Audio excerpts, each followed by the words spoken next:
The culture wars are coming for children with special needs. Labour must tread carefully. There's an article in The Guardian that was written by a gentleman called John Harris on let's have a look, the Sunday the 29th on 2024 and it was published at 1 p.m. on the Guardian.com website in the opinion section, and it's opinion on special needs. Hi, my name's David, and I'm giving a comment on not necessarily what I feel about the article, but more about the issue itself. Welcome to Weekend Access, and just if you've never seen any of these videos, just for context, my name's David. I'm the co-founder of Weekend Access. I'm a former special needs teacher. I struggled at school. My daughter is a brain tumor survivor, and I supported, I think about over 190 people, give or take. I lose track on people on their master's dissertations in special needs. Also, for additional context, back in, I think it was 2023, my wife and I, Emma, helped review and rewrite the inclusive education policy for Nigeria. So in terms of a global aspect, John's written this article called "The Culture Wars Coming for Children with Special Needs. Labour Must Tread Carefully." Actually, while I'm giving feedback to the article and what is written, there's a wider context, and this should be really seen in terms of globally of what's going on. So the yawning gap between funding and demand means that parents are right to fear how the government react. Now, this is the issue globally. I mean, there are funding gaps. It's increasingly worse when the economy drops, employment issues. There's going to be a difference between funding and demand. Also, with more children surviving chronic illnesses like brain tumors and better identification for people with specific needs, simply speaking, the numbers are going up. That's just the way it goes. So the numbers are going to be increasing. And actually, there's a disconnect between the financial side of things. So actually, this is really, in my opinion, a global issue. The issue raised by John Harris delves far deeper and broader than initially might appear. Governments often fail to consider the life journey and interconnected pathways of parents, carers, siblings, if any, and extended family members, and most importantly, the person with the specific needs. I strongly believe that a holistic perspective that examines the broader impact of these needs on health, education, transportation, judiciary, and employment for people with specific needs and their parents is essential. And when I mean employment, I don't just mean paid employment. I'm talking about the ability for people to engage actively in positive experiences. So it could be volunteering, working on creative projects. It could be anything. It's getting that stimulation and reward, ideally financially. But if unfortunately there aren't any financial incentives, it's to enable people to maximize their potential, because really it helps with their mental and physical health, and it reduces long-term issues and costs to the system or the individual. Carrying on. Here's the thing, and this is again a global issue.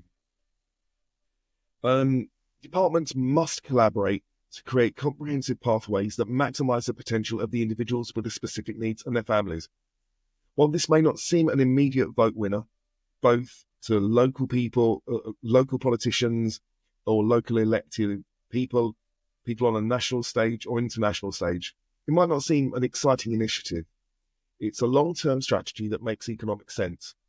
And to add to that, years ago, I worked with an MP called Lee Scott, who was at the time my local MP. And we worked on a project looking at reviewing how education can be improved. I worked on it for a year, made recommendations,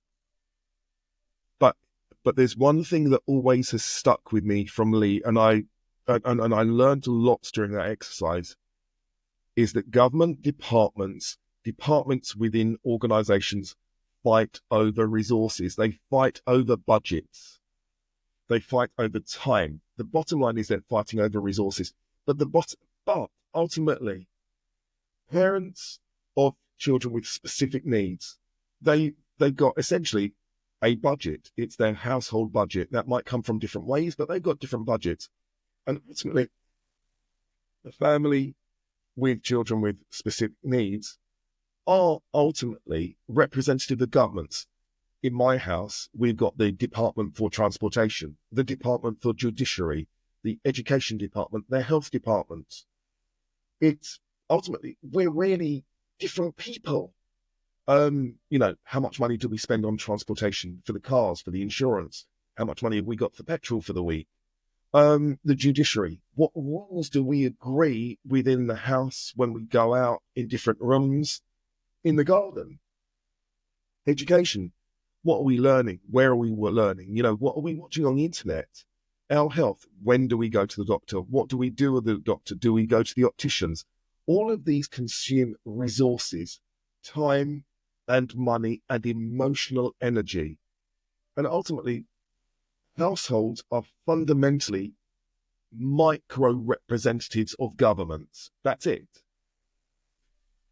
And within families, you've got the tensions, but on a government level, people are fighting over things. Here's the thing. The number of individuals with specific needs is rising globally, even in countries where you've got a younger population. They're going to have kids. You're going to have an increased number, not necessarily percentage-wise, but in real terms, of people with specific needs. It's just the nature of the game. So the number of individuals with specific needs is going to rise globally and is rising at the same time. And this is where there's a clash. The parents and the carers are aging, and this is going to lead to a diminishing capacity to provide support. The shift will inevitably drive up costs through increased spending on services. If not, and if no action is taken, there's going to be tragic consequences. Neglect, abuse, poverty.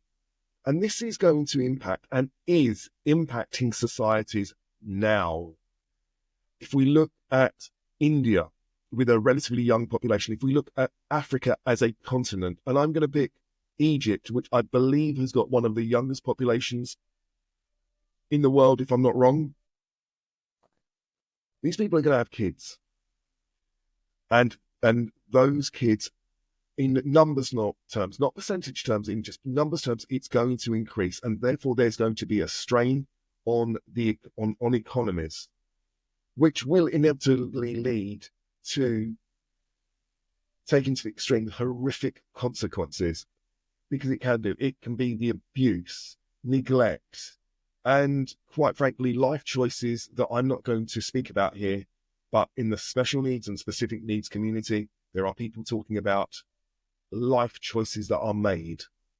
Read into that whatever you want. And in certain countries, those life choices are made at a very young age as well. Unfortunately, and the brutal reality is, it's economic grounds. That's just the way it goes. People need to eat. People need to you've got your basic needs. And unfortunately, economic choices have to be made. And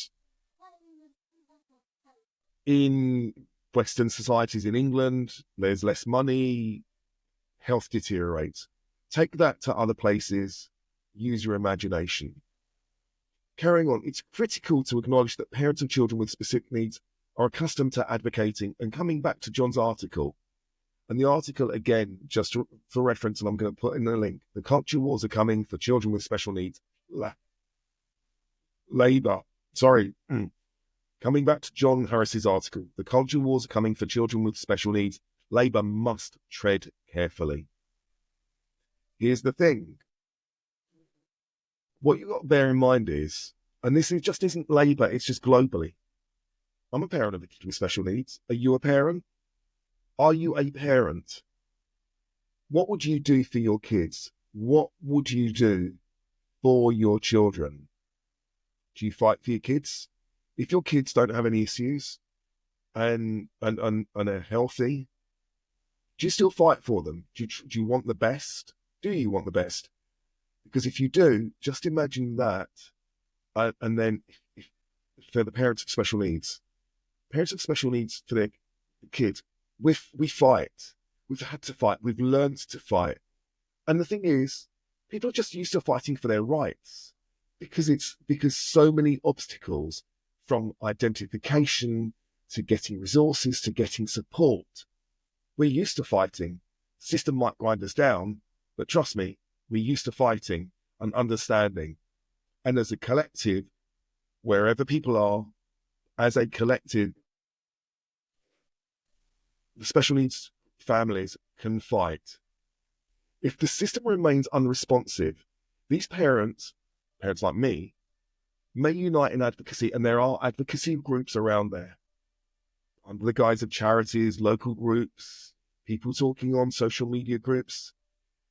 Thing is, as a community in the special needs community, we can send the community, not we, but send emails.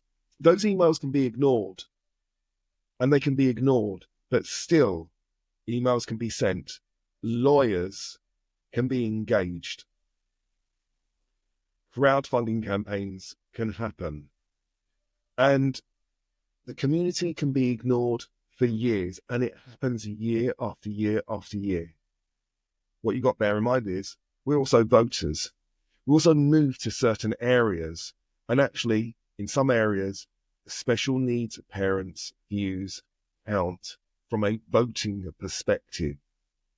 And there are demographic changes, and ultimately there is a block. Also, we're also we've got financial capital and contribute to the economy, to the local economy.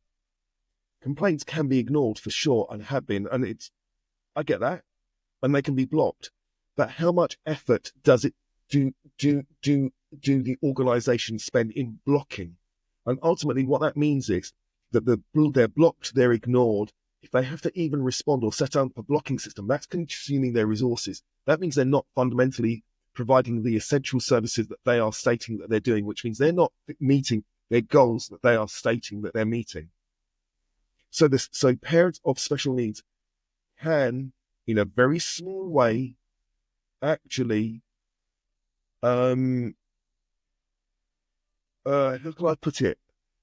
They can consume the time and resources of organizations when the organizations can better spend their time and resources creating positive environments and positive outcomes, rather than spending the time and the effort ignoring the parents. Now, this is the thing, and this is a call to action. I strongly believe a proactive approach would be far more efficient, enabling the individuals with specific needs and their families to thrive through a well-coordinated support systems. And this is where it comes down to coordination. Chuck the ego out the window, agree the thing, and think about actually what is the outcome. And here's the thing. By fostering pathways that maximize the potential for all stakeholders, from the child to the siblings to the grandparents, the parents, governments have the opportunity to create not only a richer, more inclusive society, but also a lasting legacy, which they can truly be proud. Because to be honest about it, politicians look for legacies. That's my opinion. They're looking to do something, create something, build a name. Because I think that's why some people they want to create something. People want to be remembered for something. So really, if politicians want to do something, if you're a politician, if you want to really do something, well, all you have to do is get different organizations together, work collectively on the goal of making society richer and more inclusive and enabling people to maximize their potential. And I'm going to end on a final note. And this is what puzzles me and has puzzled me for years. And as things come out in the media and the press, I get increasingly concerned. There are politicians on all parties, and I'm talking about globally, everywhere, who have or have had family members who have specific needs. It could be children, uncles, aunts, grandparents, any relatives. And what realistically the politicians should remember is that actually you are impacted by special needs and specific needs. Some politicians might deny it. They might not want to accept it, but trust me, you're impacted by it. And you should remember the battles, and the politicians should remember the battles that their family members, relatives of theirs have had to battle. And just look into the eyes of your parents, your brothers, your sisters, your siblings, and the battles that they've had to place. And actually, if change does not happen in whatever country to do with special needs or specific needs, those same people who you respect and love as your relatives simply represent other people who will fight for change. So this is simply a call to action. And this is in response to the culture wars. Think about the economic consequences. Think about the social consequences. And even though you may distance yourself from it and feel far removed, think about your legacy. It's what epitaph, what thing do you want on your gravestone? What epitaph, what write-up in a newspaper do you want? And surely the biggest compliment to you as a politician is simple. You changed the world. You made the world a more inclusive space for us all. And to me, that's a lasting legacy that people will remember for millennium. Thank you very much for your time. I'm going to put a link into John's article and the Guardian article, and you can see how I responded. Take care. Have a lovely day. Have a great year.